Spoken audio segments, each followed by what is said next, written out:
কৃষ্ণ কৃষ্ণ কৃষ্ণ হরে হরে হরে রাম রাম রাম।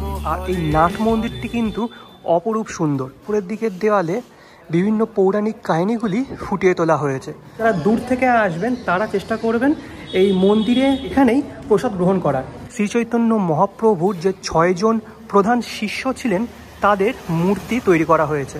আজকে যে মন্দিরের সন্ধান আপনাদের দেব, এই মন্দির সম্পর্কে তেমন কোনো ভিডিও আপনারা ইউটিউব বা অন্য কোনো সোশ্যাল সাইটে পাবেন না। হরে হরে কৃষ্ণ কৃষ্ণ কৃষ্ণ হরে হরে হরে রাম রাম রাম হরে হরে। নমস্কার বন্ধুগণ, কেমন আছেন আপনারা? আশা করি ভালো আছেন। টেম্পলস অফ বেঙ্গল সিরিজের নতুন একটা মন্দিরের সন্ধানে আপনাদের সকলকে করি স্বাগত। আজকে যে মন্দিরের সন্ধান আপনাদের দেব, এই মন্দির সম্পর্কে তেমন কোনো ভিডিও আপনারা ইউটিউব বা অন্য কোনো সোশ্যাল সাইটে পাবেন না। একটা কি দুটো ভিডিও পেয়ে যাবেন, কিন্তু অত স্পেসিফিকভাবে নেই, যেমন কি করে পৌঁছবেন, ভোগ প্রসাদের কোনো ব্যবস্থা আছে কিনা, মন্দির খোলা বা বন্ধ হওয়ার সময়। তাই ভাবলাম এই মন্দিরটার উপর একটা ভিডিও করা যাক। তো মন্দিরটা হলো শ্রী শ্রী চৈতন্য মহাপ্রভু সেবাশ্রম সংঘ। এই মন্দিরে আপনারা কি করে যাবেন, মন্দির খোলা আর বন্ধ হওয়ার সময় কি আছে, ভোগ প্রসাদের ব্যবস্থা আছে কিনা, সব কিছু ডিটেলসে শেয়ার করেছি এই ভিডিওতে। ভিডিওটি একদিন স্কিপ না করে লাস্ট অবধি দেখবেন এবং ভালো লাগলে অবশ্যই লাইক, কমেন্ট, শেয়ার আর সাবস্ক্রাইব করে আমাকে আশীর্বাদ অবশ্যই করতে হবে। কোথায় যাচ্ছি, কোথায় নামতে হবে, সব কিছু আপনি স্টেপ বাই স্টেপ বলে দেবো। কিন্তু আপাতত আমার তাড়াহুড়ো করতে হবে, কারণ ট্রেন চলে এসছে, 2 মিনিট বাকি আছে ট্রেন ছাড়তে। তো চলুন রওনা দেওয়া যাক।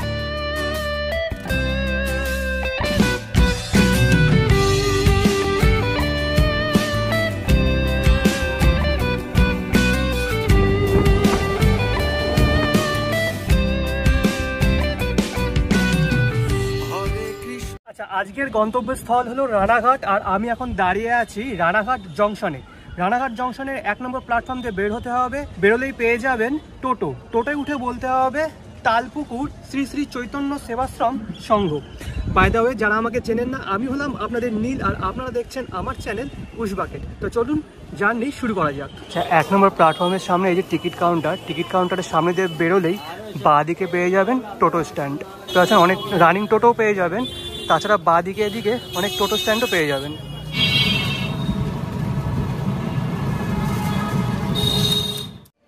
আচ্ছা, তো ফাইনালি আমি চলে এসেছি আজকের গন্তব্যস্থল, অর্থাৎ শ্রী শ্রী চৈতন্য মহাপ্রভু সেবাশ্রমে। রিক্সায় বলছিল 30 টাকা, আর টোটো করে আসলাম, ভাড়া পড়লো 10 টাকা পার হেড। ঠিক আছে, সময় লাগবে ওই 5 থেকে 6 মিনিট। এবার দেখিয়ে দিই মন্দিরে ঢোকার মূল যে গেটটি বা তোরণটি, অপূর্ব সুন্দর।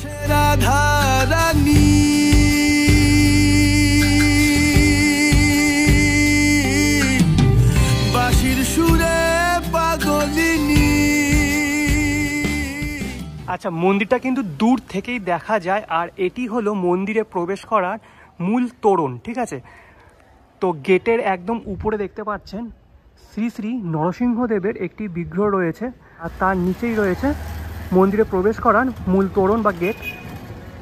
আর গেটের দুপাশে আছেন জয় এবং বিজয়, অর্থাৎ ভগবান বিষ্ণুর দ্বার রক্ষক। তো চলুন মন্দিরের ভিতরে প্রবেশ করা যাক। বাঁশির সুরে পাগলিনী অষ্টসখীর শিরোমণি, অষ্টসখীর শিরোমণি নবসাজে। আচ্ছা, এটি হলো মেন গেট দিয়ে প্রবেশ করেই ডান পাশে আছেন শ্রী শ্রী গরুড় দেবতার একটি বিগ্রহ। আর এই গরুড় দেবতার বিগ্রহের ঠিক পাশে, অর্থাৎ এই গেটের বাঁ পাশে রয়েছে একটি বিশাল বড় রন্ধনশালা। এই রন্ধনশালাটা বিশাল বড় বড় উৎসব যখন হয় তখন ভোগ প্রস্তুত করা হয়। দেখতে পাচ্ছেন প্রচুর সংখ্যক এখানে জ্বালানি মজুত করা আছে। আর সামনেই রয়েছে মূল মন্দিরের গর্ভগৃহ, আর তার সামনে রয়েছে এটি নাট মন্দির। আর এই নাট মন্দিরটি কিন্তু অপরূপ সুন্দর। নাট মন্দিরের উপরের দিকের দেওয়ালে বিভিন্ন পৌরাণিক কাহিনীগুলি ফুটিয়ে তোলা হয়েছে। তো চলুন প্রথম থেকে শুরু করা যাক বা দর্শন করা যাক। আচ্ছা, বাদিক থেকে শুরু করা যাক। সবার প্রথমে আছে শ্রী শ্রী অদ্বৈত আচার্যকে বিশ্বরূপ দর্শনের ঘটনাটি, আর সমস্ত ঘটনাগুলি খুব সুন্দর, কালারফুল।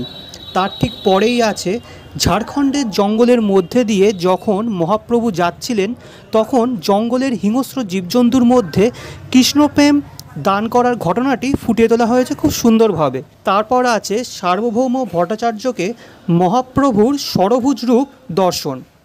আর এমন বিগ্রহ আপনাদেরকে বীরনগরের দ্বাদশ মন্দিরে দর্শন করিয়েছিলাম।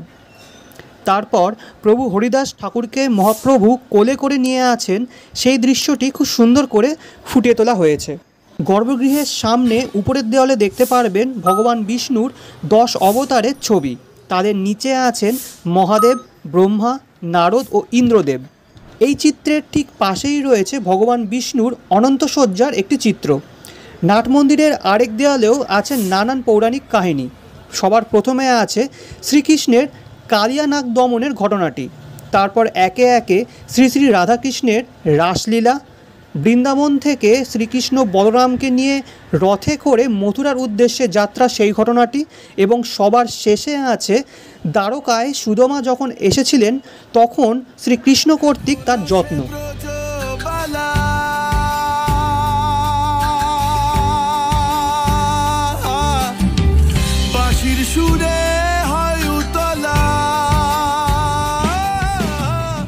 মন্দিরের সামনে এই যে নাট মন্দিরের মতো অংশ, তার উপরের দেয়ালে যে পৌরাণিক কাহিনীগুলো দেখালাম তার ঠিক নিচে যে পিলারগুলি আছে সেই পিলারে আছেন ভগবান বিষ্ণুর 10 অবতারের এরকম মূর্তি। আর এপাশে রয়েছে শ্রীচৈতন্য মহাপ্রভুর যে 6 জন প্রধান শিষ্য ছিলেন তাদের মূর্তি তৈরি করা হয়েছে। যেমন দেখতে পাচ্ছেন সবার প্রথমে আছেন শ্রী শ্রী রূপ গোস্বামী, এই যে। তারপরের পিলারে রয়েছেন ভগবান বিষ্ণুর অন্যতম অবতার শ্রী বুদ্ধদেব। আর এপাশে রয়েছেন অন্যতম শিষ্য মানে শ্রীচৈতন্য মহাপ্রভুর অন্যতম শিষ্য সনাতন গোস্বামী। এপাশে আছেন বলদেব প্রভু, আর এপাশে আছেন আরেক শিষ্য শ্রী রঘুনাথ ভট্ট গোস্বামী। ঠিক তেমনভাবে পাশের দেওয়ালে ভগবান বিষ্ণুর এক অবতার শ্রী পরশুরাম দেব, আর তার পাশে আছেন শ্রীচৈতন্য মহাপ্রভুর এক শিষ্য শ্রী জীব গোস্বামী। ঠিক একইভাবে পাশের দেওয়ালেও কিন্তু এই বিগ্রহগুলি তৈরি করা। যেমন দেখতে পাচ্ছেন এই যে ভগবান বিষ্ণুর এক অবতার শ্রী বামনদেব এপাশে আছেন, আর এপাশে আছেন শ্রী গোপাল ভট্ট গোস্বামী। এদিকে আছে শ্রী শ্রী রঘুনাথ দাস গোস্বামী। আর এদিকে আছেন শ্রী বাস পণ্ডিত।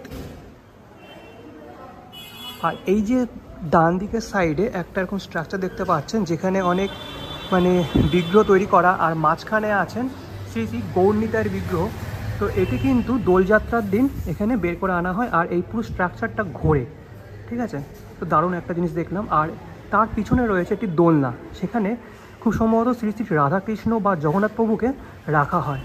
এই যে দোলনাটা, গর্ভগৃহটা আমি আপনাদের একটু পরে দেখাচ্ছি, কিন্তু তার আগে দেখিয়ে দিই এই যে গর্ভগৃহ তার ঠিক ডান পাশে আছে একজন মহারাজের বিগ্রহ। ইনি হলেন শ্রী শ্রী পতিত পাবন গোস্বামী ঠাকুর, এই যে দেখতে পাচ্ছেন। আগেই আপনাদের বললাম যে এই যে রন্ধনশালাটা দেখছেন, এই রন্ধনশালায় কিন্তু যখন বড় উৎসব হয় তখন ভোগ প্রস্তুত করা হয়, তারপর নিয়ে যাওয়া হয় এই পাশে মানে মন্দিরের যে গর্ভগৃহ তার ডান পাশে থাকা এই ঘরটাতে, এখান থেকে প্রসাদ বিতরণ করা হয়। আর অন্য সময় মানে নর্মাল দিনে এখানেই কিন্তু ভোগ প্রস্তুত করা হয়। আচ্ছা, আরেকটা জিনিস আপনাদের দেখানো হয়নি, এই যে গরুড় দেবতার যে বিগ্রহ তার ঠিক পাশেই রয়েছে এই মন্দিরের রথ। রথযাত্রার দিন এই রথ থেকেই কিন্তু সাজানো হয় এবং বের করা হয়। হরে কৃষ্ণ কৃষ্ণ কৃষ্ণ হরে হরে, হরে রাম রাম রাম হরে। আচ্ছা, এবার আসি মন্দির সম্পর্কে কিছু গুরুত্বপূর্ণ তথ্য নিয়ে। এই যে মন্দিরটা আপনারা দেখতে পাচ্ছেন, এই মন্দিরটা 1979 সালে প্রতিষ্ঠিত হয়েছিল। মন্দিরের সবথেকে বড় উৎসব হলো দোলযাত্রা উৎসব আর শ্রী চৈতন্য মহাপ্রভুর আবির্ভাব উৎসব। তাছাড়া এখানে নানান রকম উৎসব উদযাপন করা হয়ে থাকে, যেমন রথযাত্রা, অন্নকূট উৎসব ইত্যাদি। আর এই মন্দিরটি সকাল 4:30-র সময় খুলে যায় আর দুপুর 1টা পর্যন্ত খোলা থাকে। আর দুপুর 12:30-টার সময় ভোগ আরতি শুরু হয়। 1টার পর এই মন্দিরটা বন্ধ হয়ে যায়, আবার বিকেল 4টের সময় মন্দিরটা খোলে। এবার আসি আরেকটা গুরুত্বপূর্ণ তথ্য, যেটা হলো ভোগ প্রসাদের ব্যবস্থা আছে কি না। ভোগ প্রসাদের ব্যবস্থাটা গুরুত্বপূর্ণ কেন বলছি, কারণ যারা দূর থেকে আসবেন তারা চেষ্টা করবেন এই মন্দিরে ভগবান দর্শন করে এখানেই প্রসাদ গ্রহণ করার। প্রসাদের কুপন মূল্য পার হেড 70 টাকা, তবে দিন বিশেষে এই 70 টাকা বেশিও হতে পারে। মন্দিরের যে গর্ভগৃহ তার সামনে একটা গেট দেওয়া আছে, তাই ভালো করে দেখানো যাবে না, তাই যখন ভোগ আরতি হবে তখনই আপনাদের ভালো করে দেখিয়ে দেব ভগবানের বিগ্রহ। আমি এখন দাঁড়িয়ে আছি মন্দিরের গর্ভগৃহের একদম সামনে। গর্ভগৃহের যে দরজা তার ঠিক উপরে লেখা রয়েছে শ্রী গৌরসুন্দর ও শ্রী শ্রী রাধা মাধবজির শ্রীমন্দির। দরজার দুপাশে দুটি বিগ্রহ আছে, এক পাশে দেখতে পাচ্ছেন রয়েছে শ্রী শ্রী রামচন্দ্রের বিগ্রহ, আর দরজার বাঁ পাশে আছে শ্রী নৃসিংহদেবের একটি বিগ্রহ। ভোগ আরতি শুরু হবে 12:30 নাগাদ। তো চলুন তার আগে মন্দিরের গর্ভগৃহে থাকা মূল বিগ্রহ দর্শন করিয়ে দিই। তো দেখতে পাচ্ছেন যে বেদিতে বিগ্রহগুলি অধিষ্ঠান করছে, সেই বেদিটি খুবই সুন্দর। মাঝখানে রয়েছেন শ্রীকৃষ্ণ এবং তার পাশে আছেন রাধিকা, এবং শ্রীকৃষ্ণের ডান পাশে আছেন শ্রী গৌরসুন্দর। আর এই বেদির বাঁ পাশে আরেকটি বেদি রয়েছে, সেখানেও রাধাকৃষ্ণের ছোটো ছোটো বিগ্রহ রয়েছে। কৃষ্ণ হরে কৃষ্ণ কৃষ্ণ কৃষ্ণ হরে হরে হরে রাম রাম রাম হরে হরে।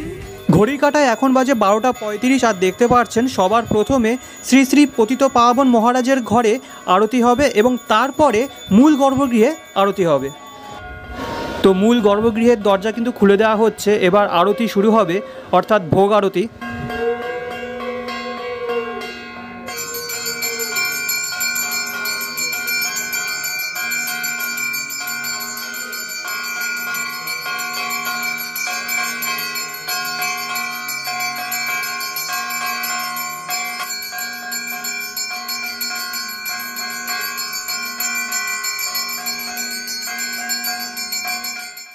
ভোগ আরতির পরে ভক্তদের মধ্যে প্রসাদ বিতরণ করা হয়েছে, আমার কাছেও চলে এসেছে প্রসাদ। আর দেখতে পাচ্ছেন রয়েছে অন্ন, রয়েছে একটি সবজি, এই সবজিটা ঢ্যাঁড়স আলু দিয়ে তৈরি, আর রয়েছে আলু পটলের একটি রসা, রয়েছে ফলের মধ্যে তরমুজ, মালসা ভোগ, আরটা রয়েছে মিষ্টি। আচ্ছা, তো এই ছিল রানাঘাটের এক বিখ্যাত খুব সুন্দর একটা মন্দির, যেটি হলো শ্রী চৈতন্য মহাপ্রভু সেবাশ্রম। রানাঘাটে কিন্তু প্রচুর মন্দির আছে, আমি বাকি মন্দিরের লিঙ্কগুলি মানে ভিডিওগুলির লিঙ্ক ডেসক্রিপশন বক্সে দিয়ে দেবো, সেখানে ক্লিক করে দেখে নিতে পারবেন। আপাতত এই ভিডিওটি আপনাদের কেমন লাগলো অবশ্যই কমেন্ট বক্সে কমেন্ট করে জানাবেন। যদি ভালো লেগে থাকে তাহলে অবশ্যই লাইক, কমেন্ট, শেয়ার আর সাবস্ক্রাইব করে আমাকে আশীর্বাদ অবশ্যই করতে হবে। নেক্সট মন্দির খুব তাড়াতাড়ি দিয়ে দেবো। আনটিল দেন ভালো থাকবেন, সুস্থ থাকবেন। আজকের জন্য বিদায়। কৃষ্ণ